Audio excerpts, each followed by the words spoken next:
We are here at the 2019 Commodity Classic in the FMC booth, and we're talking with Brad Clemens.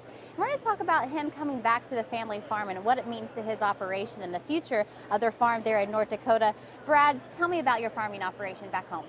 I am a fourth generation farmer from Wimbledon, North Dakota, and I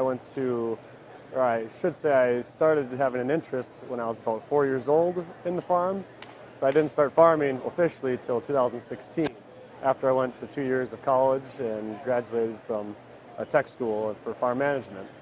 And while I was down there, I worked for a couple farmers and kind of had some different perspectives on what to bring back to our farm and whatnot. So what does it mean to be coming back to the family farm? You've always had that interest of farming, but what age and what point in your life did you decide that this was what you wanted to do? When I was in high school, I actually quit football just to run grain cart because we needed an extra guy, and it was I didn't want to get hurt, and I also had a huge interest in coming to farm, so I wanted to be beside my dad and our hired men to realize what to do when I come back. And Dad's a great teacher, and he obviously learned the best from his dad too, so I have good teachers in my blood. You talk about teaching, and so coming back to the farm, you've learned a lot. You know, when you were younger on the operation, you probably had a different role. So now after college, you're back home and you're serving, as a manager, as an operator. So what have you learned coming back from those past generations? Well, I got some more trust built up underneath my belt, you could say.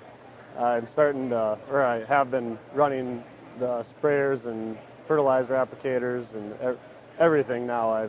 I can just jump in and go, and it's not even a question of hesitation, where in high school kind of was a little bit hesitant on, getting in that combine and getting in that 120-foot sprayer boom and not trying to hit something. And so now it's just jump in and go kind of thing now, not even thinking about it. It's something you do on a daily basis now. And so I'm sure that you brought many things to the table coming back to the farm as well. So what have you been able to teach them? What have they been able to learn from you? It was a little rough, that transition period. For instance, on our fertilizer applicator, we didn't have a map for us to know where you were going. So finally, after running it for 2 years, we need a map in here. I cannot do it. It's like playing a memory game. It's just a lot easier with the technology to know where you're going and where you've been. And now we have in our sprayer alone that has swath control.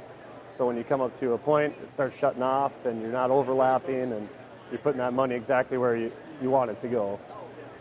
So let's talk about technology on the farm, whether it's new ideas you brought to the table or you're seeing the future of the operation. How does new technology, whether you're implementing things from FMC or an implement company, how will they affect the future of your operation in North Dakota? Well, the future of our operation is going to be huge here. In the near future, we're starting to get some resistant weeds. So we're starting to use more and more FMC products on 100% of our acres to maximize our resistance and control for weeds. We also have the resources that if we ever struggle in the field, we can contact our FMC rep to then kind of steer us in the right direction. Thank you, Brad, for sharing your message and your story about coming back to the farm and what it means to the future of your operation. Once again, here in the FMC booth, I'm Jamie Johansson.